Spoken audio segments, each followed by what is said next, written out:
पहिल्याच टूरला. पहिल्यांदा पासपोर्ट काढला मी आणि 2010ला पहिली टूर होती ती म्हणजे केनिया. वाईल्ड लाईफ टूर होती. आम्ही तिघेच गेलो होतो. आम्ही माझे 2 मित्र होते फोटोग्राफर्स. आम्ही तिघेच गेलो आणि पहिल्यांदा आयुष्यात देशाबाहेर पडलो.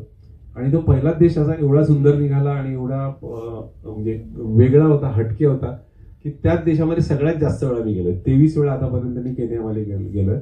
कारण तो एकमेव देश असा आहे की ज्या देशामध्ये जाताना कुठल्याही प्रकारची आयटिनरी नसते, प्लॅनिंग नसतं काहीच. फक्त सकाळी गाडीत बसायचं आणि निघायचं. त्याच्यानंतर एव्हरी मोमेंट इज सरप्राईज. तुमच्या मोमेंटला तुम्हाला काय दिसणार आहे माहीत नसतं.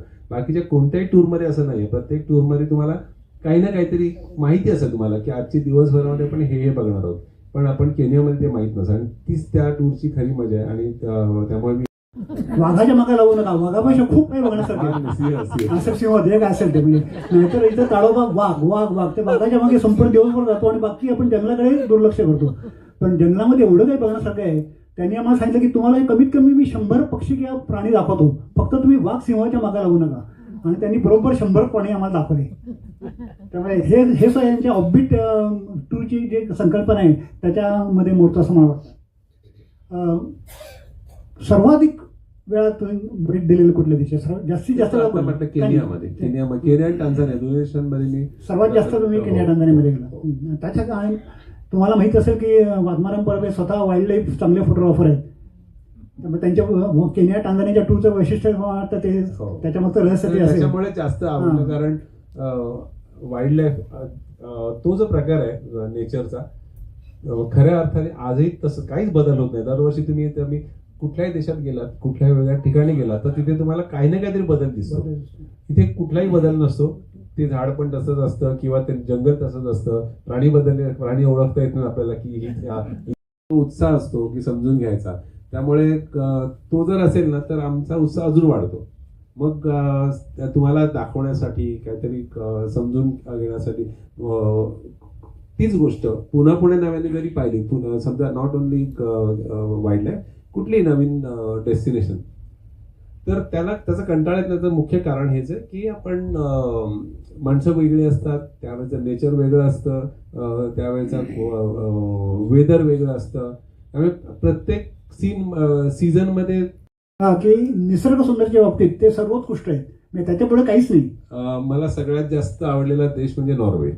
आणि नॉर्वे दोन्ही सीझनमध्ये म्हणजे मिडनाईट सनच्या वेळेला सुद्धा, म्हणजे समरमध्ये सुद्धा आणि विंटरमध्ये सुद्धा. तो एका वेगळ्या परिकथेत गेल्याचा तो एक फील आहे. आणि त्यामुळे मला तो कधी नॉर्वे, फिनलंड हे बेसिकली आर्टिक सर्कल मध्ये देश मला खूप जास्त आवडतो. ठेवलेला असा कुठला देश आहे? पुन्हा मी ह्याच देशांची नावं घेईन. पुन्हा केनिया पण आहे तसं. त्यांनी आजही त्याच पद्धतीने सगळ्या गोष्टी, म्हणजे आजही वर्षानुवर्ष एवढ्या वर्षानंतर सुद्धा तिथे आज लडाखची गोष्ट मी सांगतो, गेल्या 10 वर्षामध्ये जी डेव्हलपमेंट झाली आहे ना ती चुकीच्या पद्धतीने डेव्हलपमेंट झाली आहे. म्हणजे दरवर्षी काही ना काहीतरी नवीन 10 बिल्डिंग बनतात, हॉटेल्स बनतात. पण केनियामध्ये किंवा टांझानियामध्ये 15 वर्षापूर्वी जे होतं तेच आज आहे. काहीच बदल झालेला नाही. काही सगळ्या देशांच्या प्रवासामध्ये तुम्हाला अनेक लोक भेटले, अनेक देशात अनेक प्रकारचे लोक भेटले. तुम्हाला कुठल्या देशातले लोक सर्वात जास्त अगत्यशील किंवा मदत करण्यास तत्पर असे वाटले? पुन्हा तोच देश आहे. मला असं वाटतं ना की ही लोक जेवढी दिसायला काळी तेवढी मनाने गोरी, आणि युरोपमधली लोक जेवढी गोरी तेवढी मनाने काळी. हा अनुभव अनेकदा घेतला. म्हणजे ते डिस्क्रिमिनेशन एवढं दिसतं ना त्यांचं युरोपमध्ये, ठाई दिसतं जेव्हा आम्ही भाषेचा अर्थ आला. कारण असे बरेच प्रसंग येत असतील की भाषा वापरून काहीतरी आपल्याला काम करून घ्यायचंय. नाही, म्हणजे काय असतं ना की बऱ्याचदा आफ्रिकेमध्ये खूप चांगलं इंग्लिश बोललं जातं. म्हणजे खूपच चांगलं सगळ्या देशांमध्ये, कारण त्यांचं शिक्षणच इंग्लिशमध्ये होतं. पण युरोपमध्ये तो प्रॉब्लेम आहे. युरोपमध्ये बऱ्याच लोकांना, ड्रायव्हर्सना सुद्धा इंग्लिश येत नसतं. ते कधी कधी अशी कंडिशन असते आमचं इंग्लिश आणि त्यांचं इंग्लिश एकाच लेवलला असतं, त्यामुळे ते मॅनेज होतं. निराळ्या देशांमध्ये तुम्हाला निराळ्या प्रकारचे क्युझिन्स अनुभवायला मिळाले असतील, तर तुम्हाला कुठल्या क्युझिन्सचा त्रास झाला का कुठली क्युझिन जास्त आवडतात असं काय सांगता येईल आम्हाला? आफ्रिकेमधली म्हणजे समजा मोरोक्को असेल, इजिप्त असेल, इकडे एक खूप छान क्युझिन्स असतात. म्हणजे आपल्याला आवडतील असे. हा ताजीन म्हणतात त्याला. पण सेम थिंग परत युरोपमध्ये गेला तर त्यांची स्वतःची अशी खाद्य संस्कृतीच नाही. म्हणजे त्यांचं मेन्यू कार्ड म्हणजे एका सिंपल एवढ्याशा कागदामध्ये त्यांचं मेन्यू कार्ड संपतं. ते पण 8-10 आयटम असतात. आपल्यासारखे एका डोश्याला 50 प्रकार असं काय नसतं त्यांच्याकडे. त्यामुळे त्यांच्याकडे सोपं असतं एकदम. अतिशय सिंपल गोष्टी असतात. पण आमचा ईशा टूर्सचा जो कल जो होता पहिल्यापासूनच, की आपण एखाद्या देशात जातो, एखाद्या प्रांतात जातो, तर आपण थोडंसं आपण तिकडचं सुद्धा ट्राय करायला पाहिजे. 100% भारतीय जेवणच खायला हवं किंवा मिळायला हवं असा आग्रह धरून चालणार नाही. आमच्या काही टूर्सच्या बाबतीत आम्ही लकी म्हणतो की तिथे ह्या मोठ्या प्रस्थापित कंपन्या येत नाही. त्याचं मुख्य कारण त्यांना 100% भारतीय जेवण हवं असतं. म्हणून ते ह्या देशांमध्ये ट्रॅव्हल नाही करत फारसं. कारण त्यांना माहिती आहे की तिथे मिळणार नाही इंडियन जेवण. मग तिथे इंडियन जेवण नाही मिळणार, मग ते डेस्टिनेशन कॅन्सल. कंपन्यांबरोबर काही टूर्स केलेले आहेत, तर तो काय तुमचा अनुभव होता? हा, तो अनुभव म्हणजे कारण तुम्ही एकदा बोलता बोलता म्हणलात ना. हो, नाही, तो अनुभव म्हणजे मला जेव्हा टूर कंपनी सुरू केली तेव्हा मी अनुभव कसलाच नव्हता. फक्त लोकांना घेऊन जायचं, एखाद्या ठिकाण जे पाहिलंय तिथे लोकांना घेऊन जायचं. पण त्याचे काही नियम असतात, काही पद्धती असतात, त्याच्याबद्दल काहीच आयडिया नव्हती. त्याच्या आधी जे काय केलं होतं मी ऑर्गनायझ ट्रेकिंग होतं. ते सगळं ट्रेकिंग बेस्ड होतं. आणि ट्रेकिंग बेस्ड म्हणजे अतिशय बेसिक अम्युनिटीज मध्ये एका मोठ्या टूर कंपनी बरोबर मी टुरिस्ट म्हणून गेलो. आणि त्या टूरमध्ये मला बऱ्याच गोष्टी शिकता आल्या की हे प्रोफेशनल लोक कसं हँडल करतात, काय करतात, कशा पद्धतीने टूर करतात. मग त्याच्यानंतर मग पुढच्या वर्षी अजून एक केली, त्याच्यानंतर अजून एक केली, वेगवेगळ्या टूर कंपन्यांबरोबर केल्या. म्हणजे मुंबईतले जे सगळे प्रस्थापित टूर कंपन्या आहेत ना, त्या 5 टूर कंपन्यांबरोबर मी टूर केला टुरिस्ट म्हणून. तेव्हा माझी स्वतःची टूर कंपनी होती. आणि नंतर मला लोक ओळखायला लागली, म्हणून मग इंटरनॅशनल टूर करायला सुरुवात केली. त्याच्याबरोबर मी सिंगापूर, मलेशिया, थायलंड एक टूर केली. त्या टूरमध्ये मी जो टूर ऑपरेटर जो होता, म्हणजे टूर लिडर होता, बऱ्याच गोष्टी मी शिकलो की हे करायला हवं आणि हे आपण करायचंच नाही, आपण हे नाहीच करायचं. जसं युनिफॉर्म जो असतो टूर मॅनेजरला, तो कधीच दिला नाही कुठल्या टूरला. ते बघितल्यानंतर कारण एक लक्षात आलं की टूर मॅनेजरला जेव्हा आपण युनिफॉर्म देतो तेव्हा तो एक जॉब करत असल्याचा त्याच्यात फील आहे, तो येतो. आणि समोरची लोक आहेत ही त्यांच्यासाठी मी सर्व्हिस द्यायला इथे आलोय. आणि या बऱ्याचशा टूर कंपन्यांमध्ये डू अँड डोंट ची लिस्ट असते, टूर मॅनेजरला दिली असते. तुम्ही मैत्री नाही करायची, हसायचं नाही, तुम्ही जोक्स नाही मारायचे, त्यांच्यावर जेवायला बसायचं नाही, ब्रेकफास्ट नाही करायचा, वगैरे वगैरे लांब लचक. आणि हे सगळं आम्ही सांगितलं, हे सगळं तुम्ही करायचं.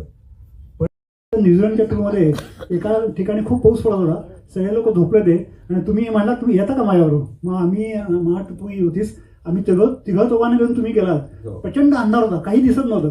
आणि कुठेतरी असं घेऊन गेले आहात. आणि आम्हाला कुठे चालले का घेऊन, काही दिसत नव्हतं, फक्त अंधार.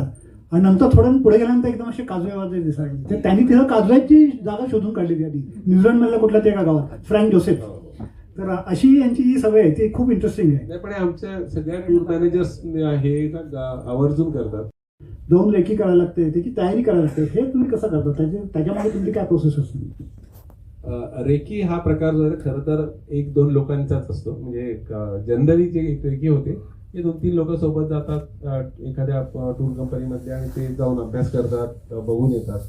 पण मी तसं केलं नाही. त्याचं मुख्य कारण असं आहे की मी जेव्हा पहिल्यांदा भूतानची टूर करायचं ठरवलं 2007 किंवा 8 साली, तेव्हा मी होतो, स्मिता होती, आणि आणखीन 1-2-3 लोक होते. तर आम्ही म्हटलं आपण जाऊन जरा अभ्यास करून येऊया. आमचे एक मित्र आहेत, ते पण माउंटेनियर आहेत आणि त्यांनी मारून लडाख केलं होतं. तर ते म्हणाले मी पण येतो. तर त्यांना म्हटलं चला. तर ते म्हणाले की माझ्या फॅमिलीला घेऊ का. म्हटलं मी पहिल्यांदाच चाललो, मला काहीच माहित नाहीये, तर तुम्ही फॅमिलीला घेऊन येणार असेल तर सगळ्या सोयी माहिती असायला पाहिजे ना आपल्याला. तर काय नाही फरक पडत, माझी फॅमिली पण म्हणजे ट्रेकिंग करणार आहे, त्यामुळे काही फरक नाही पडत. मी काय कुठे आपण रस्त्यावर थोडी राहणार, कुठेतरी काहीतरी मिळेल ना काहीतरी. तर त्यांनी त्याच्या एका मित्राला विचारलं तो म्हणाला मी माझ्या फॅमिलीला घेऊन येतो. असं करत करत करत 36 लोक झाली रेकीसाठी. रेकी टूरला 36 लोक. आणि मला ना कधी बऱ्याचदा असंच झालं माझं की मी डायरेक्ट ग्रॅज्युएशन केलं आधी कुठल्याही क्षेत्रामध्ये. जसं मी ट्रेकिंगमध्ये महाराष्ट्रातला पहिला ट्रेक केला तो म्हणजे पावनखिंडीचा जो पन्हाळगड ते विशाळगड 120 किलोमीटरचा पहिला ट्रेक. त्याच्यानंतर मग ह्याच्यामध्ये हिमालय जो पहिल्यांदा आयुष्यात पाहिला ते डायरेक्ट एक्सपिडिशन, म्हणजे मधलं काहीच नाही, मी डायरेक्ट एक्सपिडिशन केली मी. म्हणजे त्यामुळे मी म्हणेन की एक छान माझं ग्रॅज्युएशन झालं. तर इथे पण तसंच झालं होतं. आणि त्यामुळे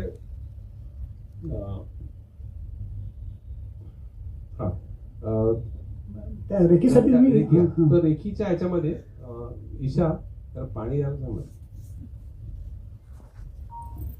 सो तर ही पहिला हे होता माझा एक्सपिरियन्स. आणि त्यांनी जबरदस्त कॉन्फिडन्स दिला आणि एवढी छान झाली टूर. आणि तिकडे मला लोकल माणसं भेटली, त्यांच्याकडून मी ते सगळं करून घेतलं. आणि एकदम असं वाटत होतं की ह्या टूरला म्हणजे रेकी म्हणू शकत नाही, कारण एकदम स्टँडर्ड त्याच्यासारखी टूर झाली. आणि मग त्यानंतर मग असे अनेक अनुभव येत गेले. आणि मग त्याच्यानंतर मग मी जेव्हा रेकी केली तेव्हा मी विचारायचो माझ्या काही अशा ओळखीतल्या लोकांना किंवा ज्यांनी माझ्याबरोबर ट्रॅव्हल विषय माझ्याबरोबर होते. माझ्याबरोबर गेली अनेक बसा. सो नेपाळमध्ये पहिल्यांदा मी गेलो. ते एव्हरेस्ट बेस कॅम्पला मला आमच्या युथ हॉस्टेलसाठी मी त्या व्हॉलंटरी काम करायचो. मला विचारलं नेपाळ एव्हरेस्ट बेस कॅम्पला जाणार का, तर म्हटलं हो जाणार. म्हणजे माझं सगळं कन्फर्म केलं आणि मला सांगितलं की तुला टूर लीडर म्हणून जायचं आहे, म्हणजे टूर कंडक्टर म्हणून जायचं. म्हणजे आयुष्यात नेपाळ पाहिलं नाही, ते पण डायरेक्ट एव्हरेस्ट बेस कॅम्प. तर माझ्याकडे तसा अनुभव होता एक्सपिडिशनचा. पण अशा त्यामुळे या सगळ्या गोष्टींमुळे कॉन्फिडन्स वाढत जातो. म्हणतात ना की लहान लहान गोष्टी असतात पण त्यांनी कॉन्फिडन्स वाढत जातो. जसं आम्ही आता हे राम देशपांडे आले, आम्ही मोरोक्कोला गेलो होतो. आणि खरं तर हे म्हणाले की माझा एक भाचा राहतो मोरोक्कोला. आम्ही ठरवलं होतं इजिप्तला जायचं. इजिप्त म्हणजे इकडचं टोक. आणि मग आम्ही म्हटलं चला दोघेच आम्ही ठरवलं. आणि नंतर ते म्हणाले माझा भाचा मोरोक्कोत राहतो पुतण्या, तर आपण मोरोक्कोला जाऊया का इजिप्तवरून. तर म्हटलं इजिप्त आणि मोरोक्को खूप लांब लांब आहे, त्यापेक्षा आपण एकच करूया. आम्ही मोरोक्कोला गेलो आणि ते करताना अजून 8 लोक जमा झाले. आणि त्याच्यामध्ये ते 10 जण आम्ही पहिली टूर केली मोरोक्कोची.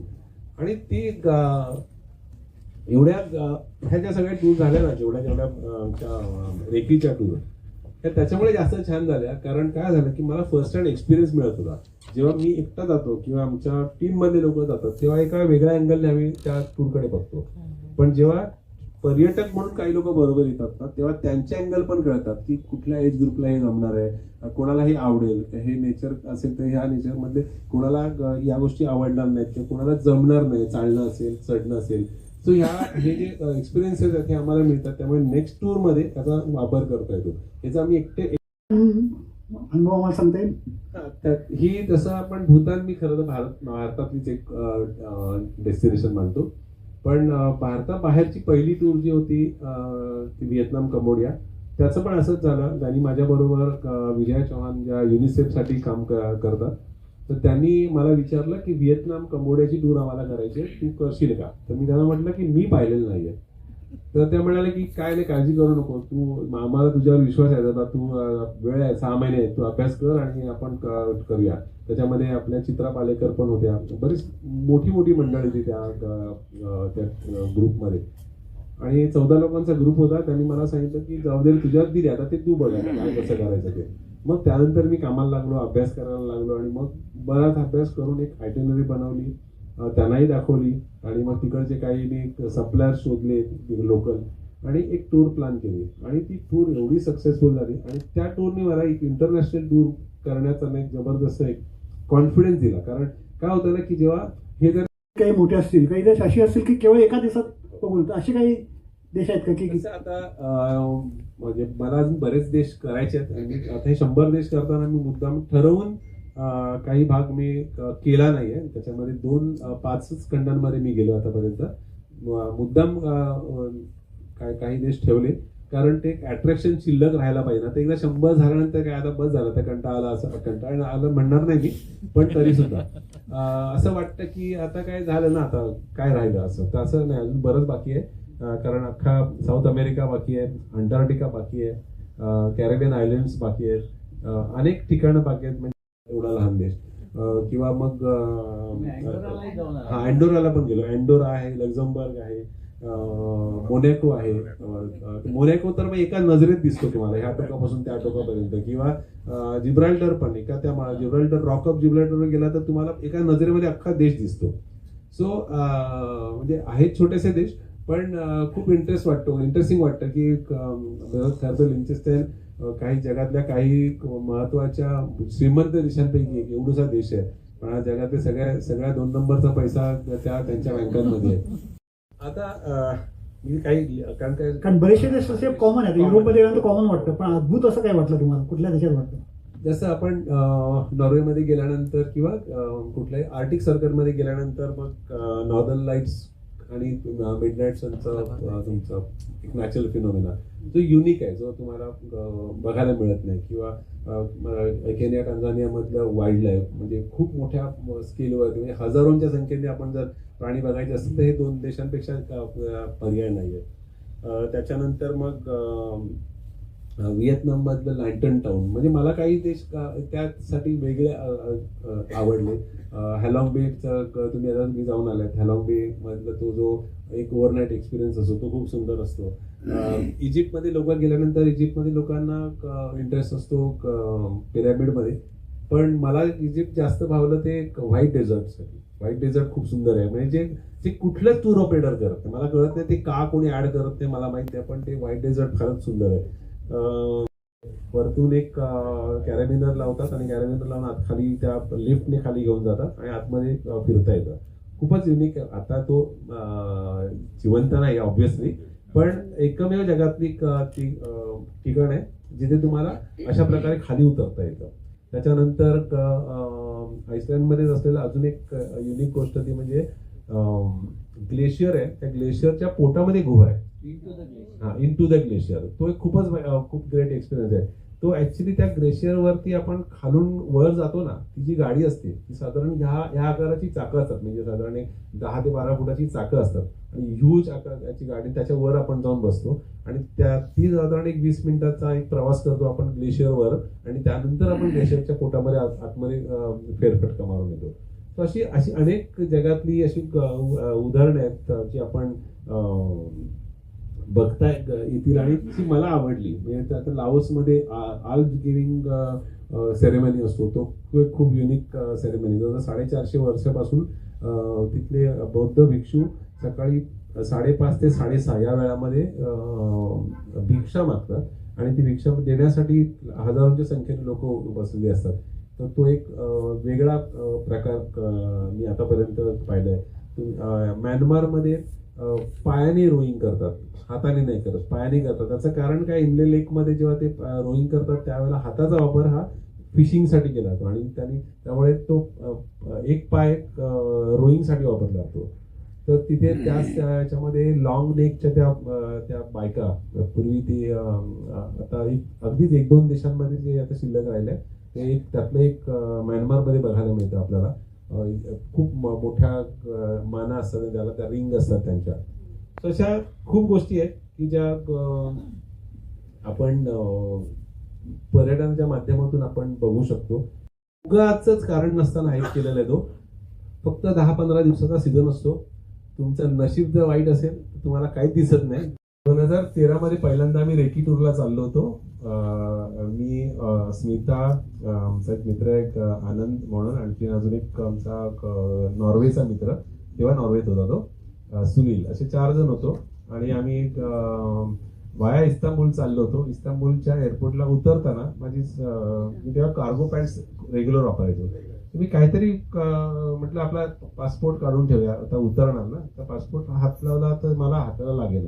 मला वाटलं पाऊचमध्ये असेल, पाऊच उघडला, पाऊचमध्ये नाही. सगळं इकडून तिकडून वर खाली केलं तर लक्षात आलं की पासपोर्ट मिळत नाहीये.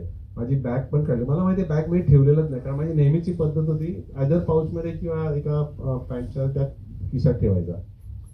आणि तेव्हा माझ्या लक्षात आलं आणि तेव्हा ब्लँक झालो एकदम मी, मला कळेना की मला लक्षात आलं की पासपोर्ट आपला फ्लाईटवर नाही आपल्याकडे, आपला हरवलाय पासपोर्ट. मग त्यावेळेला जे काही ज्या म्हणी असतात ना, त्या म्हणी मला म्हणजे ते घाम फुटण्याचा तो होतो, 35,000 फुटावर पायाखाली जमीन सरकणे वगैरे, हे सगळे अनुभव मी त्यावेळेला मी घेतले तिथे 35,000 फुटावर. आणि जेव्हा उतरलो आम्ही खाली तेव्हा मला आठवलं की माझा पासपोर्ट कुठे राहिला. मॅट्रिक्सचं कार्ड घेतलं होतं, सिम कार्ड, आणि त्याला मी स्कॅन करायला दिला होता पासपोर्ट, तो तिथेच राहिला मुंबई एअरपोर्टला.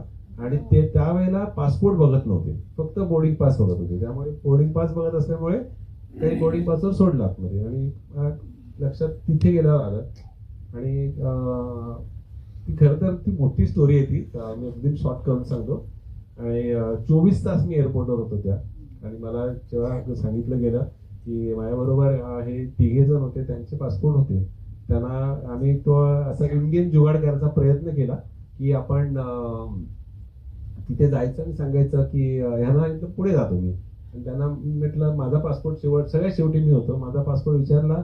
मी म्हटलं की त्यांच्याकडे आहे कोणाकडे तरी, तर मग त्यांना बोलवा, मागे बोलवा. तर नव्हता ना, मग खरं सांगायला लागलं की असं असं झालंय. आणि मी त्यांना म्हटलं की मी कस्टम्स मध्ये होतो, त्यामुळे माझे कॉन्टॅक्ट आहेत. आणि तोपर्यंत बरेच हे केले होते, माझी मिसेस पण कस्टम मध्ये, त्यामुळे तिने मग पुढचं सगळं हे सगळं केलं होतं, म्हणजे हे चालू होतं, म्हणजे कम्युनिकेशन करायचं काम ती करत होती. आणि त्यांना म्हटलं की माझा पासपोर्ट म्युनिकमध्ये हॅम्बर्गमध्ये मला मिळेल, त्यामुळे मला हॅम्बर्गमध्ये जायची परमिशन द्या. तर ते म्हणाले नो वे, तुम्हाला थांबायला लागली ते, तोपर्यंत तुमचा पासपोर्ट इथे बोलवून घ्या, इथे आला की तुम्ही परत जाऊ शकता. मग त्यांना विचारलं की हे लोक पण थांबणार आहेत की तू एकटाच थांबणार आहेस, म्हणजे तुला थांबायचंच आहे, तुला राहायचं नाही, हे पण थांबणार आहे, तू एकटाच थांबणार आहे. तर मी यांना म्हटलेलं, मी सांगितलं की तुम्ही पुढे निघा. त्यांनी सांगितलं की नाही, आम्हाला जर तुझा पासपोर्ट मिळणार नसेल, तुला परत जावं लागेल, तर आम्ही पण परत येणार. म्हटलं आता कमीत कमी हॅम्बर्ग पर्यंत तरी पोचा, कारण आमच्या बरोबर एक ट्रॅव्हल केलेले देशपांडे होते, त्यांच्या घरी आम्ही जाणार होतो. तर त्यांना मंगेश देशपांडे, तर ते वाट बघतात तिकडे, तर तुम्ही पुढे निघा, मी बघतो काय करायचं ते.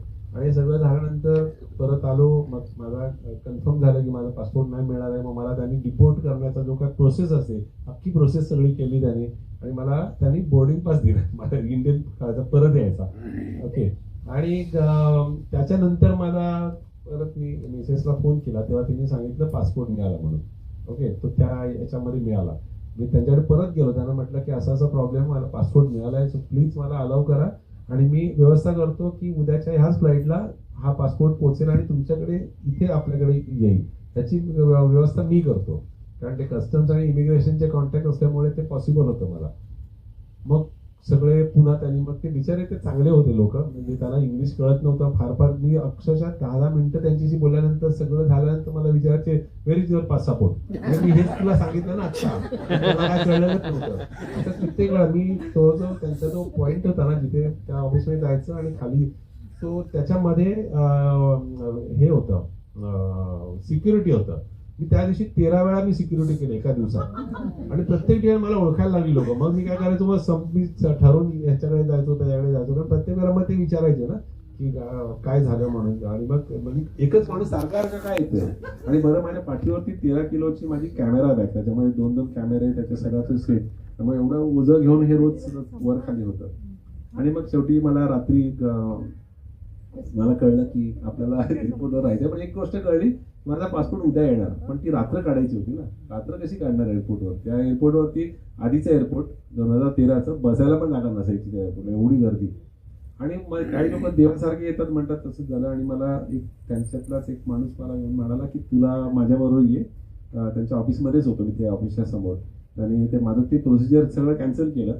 आणि ते म्हणाला की आता wait here, tomorrow your passport will come, then we will decide.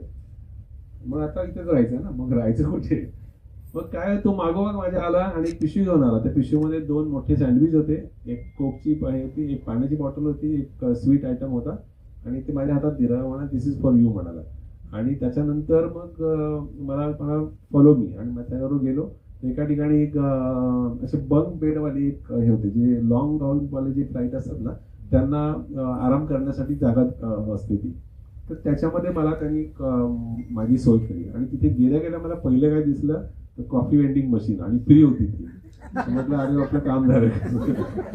So, त्यानंतर मी तिथे झोप काय लागली ना रात्रभर मला, पण त्या दिवशी रात्री ना मला सकाळ झाली. सकाळी झाल्यावरती त्या खूप ऍक्च्युली खूप इंटरेस्टिंग आहे हा सगळा पाहिजे. सकाळी मला एक बाई मला भेटली आणि मला त्याच वेळेला ती एक शॉपिंगची ती ट्रॉली असते ना, छोटी ट्रॉली ज्याच्यावरती आपण सामान ठेवू शकतो, एअरपोर्टवर असते ती मला भेटली. म्हटलं काल दिवसभरात मला का नाही भेटली, म्हणजे ओझं घेऊन फिरायला नको होतं.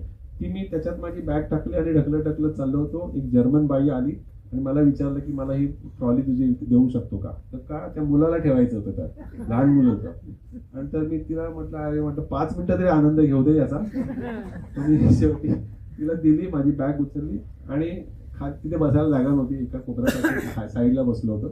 ती बाई पण तिथेच आली, तिला पण जागा होती. तिने ती ट्रॉली बाजूला लावली आणि तिथे बसली आणि मग हाय हॅलो केलं, कुठून आला वगैरे सांगितलं, एकमेकांना विचारलं. मग माझी दर्दभरी दास्तान मी तिला सांगितली माझ्या पद्धतीने. आणि मग ती म्हणाली की जस्ट 2 मिनिटं फक्त लक्ष ठेव, मी समोर मी त्याच्यामध्ये आपल्या फूड मॉलमध्ये समोरून मी काहीतरी कॉफी घेऊन येते. तर ना ही बाई गेली ना, 15 मिनिटं आलीच नाही. मला भीती वाटायला म्हटलं आधी पहिल्यांदा वाकून बघितलं, त्याच्यात बॉम्बे नाही ठेवलाय. आणि मी अक्षरशः माझी बॅग उचलली आणि मी निघणार तेवढ्यात ती बाई समोरून आली आणि तिने असा एक ट्रे घेऊन आली हातात. त्याच्यामध्ये 2 कॉफी होत्या, 2 हे होते सँडविचेस होते. मी माझ्यासाठी एक घेऊन आली होती, कारण मी सांगितलं माझ्याकडे पैसे संपले आणि ऍक्च्युली माझ्याकडे पैसे संपले होते. सो ती माझ्यासाठी घेऊन आली होती. आणि नंतर मग झालं साधारण त्या फ्लाईटच्या टाइमला मी गेलो आणि खूप फ्लाईट घेऊन 1 तास झाला तरी का पासपोर्टचा पत्ता नाही. आणि त्याच्यानंतर मग ती ते सेगवे असते ना, ती गाडी ती एअरपोर्टला, त्याच्यावरती एक त्यांच्यातला एक माणूस आला आणि कसा माझा हे ना असा फडफडत घेऊन आला, your passport your passport your passport असं लांबूनच ओरडत आला. आणि माझ्या हातात पासपोर्ट दिला आणि सांगितलं तर गो. आणि मग मला पुढे